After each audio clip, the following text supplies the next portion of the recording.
We all make the same mistake. A few years ago, almost nobody outside gaming had even heard of this company.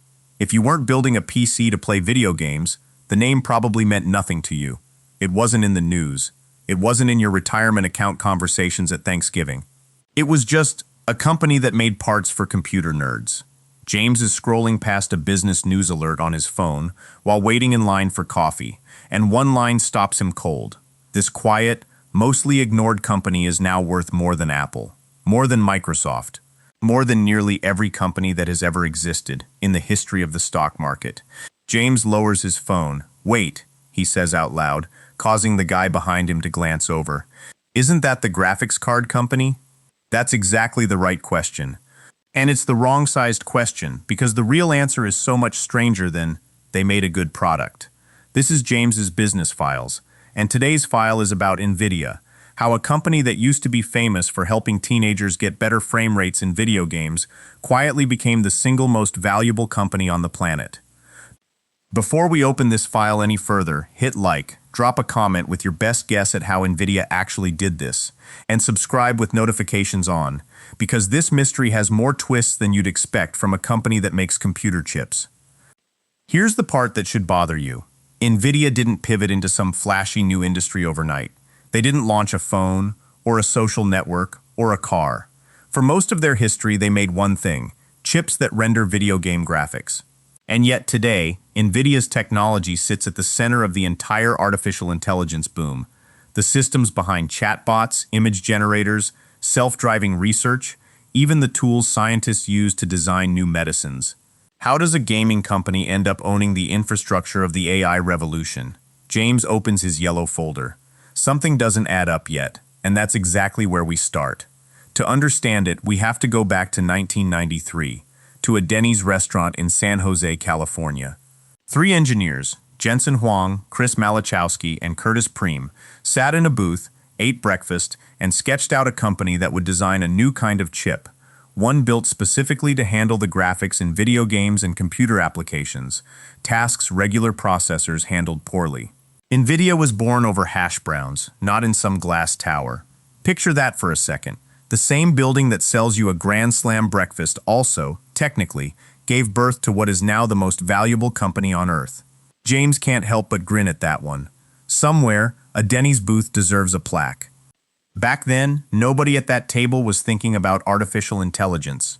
Personal computers were still clunky, the internet was barely a toddler, and video games were something a small niche of hobbyists cared about, not a global entertainment industry bigger than movies and music combined. Nvidia's founders weren't trying to change the world. They were trying to solve one narrow, specific problem. Regular computer processors were terrible at drawing complex, fast-moving images. If you wanted realistic explosions, spinning 3D characters, or smooth racing games, you needed a chip built just for that job. For years, Nvidia did exactly what you'd expect a graphics company to do. It got better at graphics. In 1999, the company released what it marketed as the world's first true GPU, a graphics processing unit, a chip whose entire job was to draw millions of pixels, shapes, and lightning-fast visual effects onto your screen, freeing up your computer's main processor to do other work.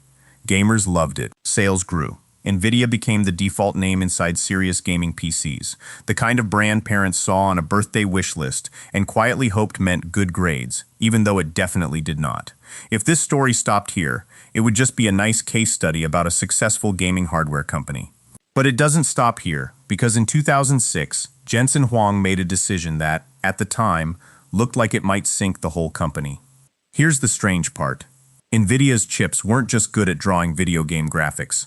It turned out that the exact kind of math a GPU is built for, doing thousands of small calculations simultaneously, instead of one at a time, was also incredibly useful for a completely different kind of problem. But almost nobody outside Nvidia was thinking about that yet. So why would a gaming company spend years and enormous amounts of money chasing a use case that didn't even exist commercially? Hold that question. James certainly did. For about 6 years, as it turns out. In 2006, Nvidia launched something called CUDA, a software platform that let programmers use Nvidia's gaming chips for general-purpose computing, not just graphics. Picture a factory that makes incredibly efficient pizza ovens, deciding to also open up the ovens for anyone who wants to bake bread, roast vegetables, or dry herbs. Same equipment, wildly different use case. On paper, this looked like a distraction. Every chip Nvidia sold got more expensive to make, because now it needed extra circuitry that most gamers would never use. Wall Street didn't understand it. Employees didn't fully understand it. One Nvidia executive later admitted it took roughly a decade before investors believed the bet was worth anything at all.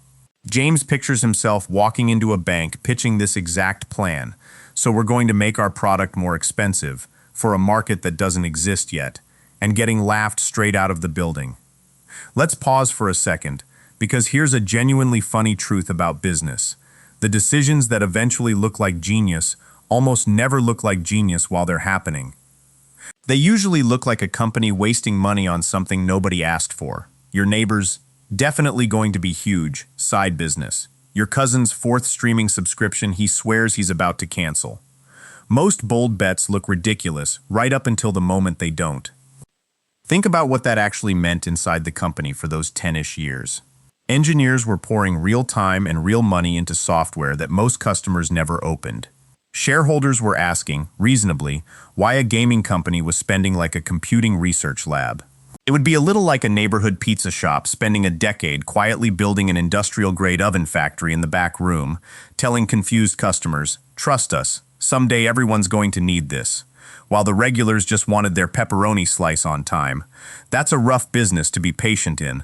Most companies don't survive that kind of patience. They get bought out, run out of cash, or simply give up and go back to doing the thing that already worked. Nvidia didn't. If you're starting to see where this is going, hang on, because the actual turning point wasn't a boardroom decision at all. It happened in a university research lab, almost by accident.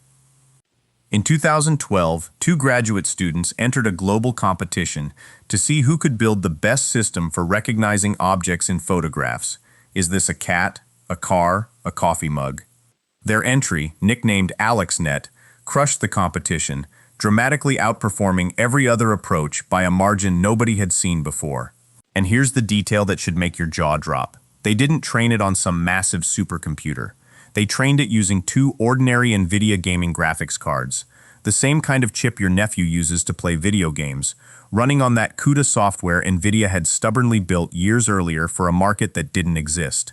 Suddenly, researchers around the world realized something enormous. The fastest way to train artificial intelligence wasn't a traditional computer chip at all. It was a gaming chip, repurposed. James stares at his magnifying glass. This is the clue that changes everything. But the full picture is still one layer away. Because here's the real question this raises. Plenty of companies make powerful chips. Why did Nvidia specifically become the company AI researchers couldn't build without? The answer isn't just the hardware. It's what Nvidia had spent 6 lonely, expensive, mocked by Wall Street years building around the hardware. Quick reminder before we keep going. If this is the kind of story that makes you see business differently, that's exactly why we do this every week. Comment your favorite twist so far, share this with someone who still thinks Nvidia just makes graphics cards, and make sure you're subscribed. Here's Nvidia's actual hidden strategy, and it's a lesson that applies far beyond computer chips. Nvidia didn't just sell a product. It built an entire ecosystem around that product, and then made that ecosystem incredibly difficult to leave. That CUDA software from 2006 became the language that millions of AI researchers and developers learned, built on top of, and grew dependent on. Universities started teaching it. Companies started requiring it in job postings. Entire libraries of tools, shortcuts, and pre-built systems got built specifically to work with Nvidia's chips and nothing else. Think of it like this. Imagine if every recipe in every cookbook, every cooking class, and every professional chef's training only worked in one specific brand of oven. Even if a competitor built a cheaper oven tomorrow, switching would mean relearning everything from scratch. That's the trap, a good one, from Nvidia's side, that Nvidia spent nearly 2 decades quietly building. So when the AI boom exploded into public awareness, especially after late 2022, when a new wave of AI chatbots suddenly made artificial intelligence a dinner table topic instead of a science fiction concept, Every company racing to build bigger, smarter AI systems needed massive numbers of chips that could do this specific kind of computing. And there was only one company whose chips, software, and decade-plus head start made that possible at scale. Nvidia wasn't competing for AI's business. Nvidia had already spent 20 years quietly becoming the only real option. And now here's the moment everything clicks into place, the single clue that ties this whole file together. Nvidia's rise to become the world's most valuable company wasn't really about chips getting faster, and it wasn't really about a lucky trend. It was about a company willing to build the boring, expensive, unglamorous foundation for a market that didn't exist yet, for so long that almost everyone assumed they were wrong, and then owning that foundation completely once the world finally caught up. That's the aha. Not Nvidia makes AI chips, but Nvidia spent 2 decades building the one road everyone in AI eventually had to drive on, and then it owned that road. Once you see it, the numbers stop looking impossible and start looking almost inevitable. Nvidia crossed $1 trillion in total company value in May 2023. Less than a year later, in February 2024, it doubled to $2 trillion. By June 2024, just 4 months after that, it reached $3 trillion.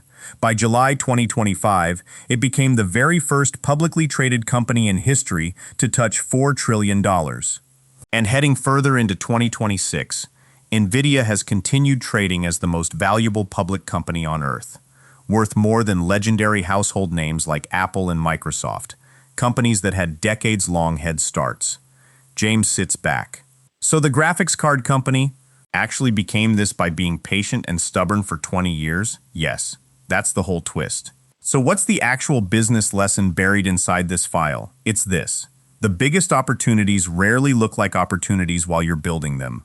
They look like expensive distractions, side projects, and decisions your competitors, and sometimes your own investors, think are a waste of time. Nvidia didn't get rich by chasing AI once it became trendy.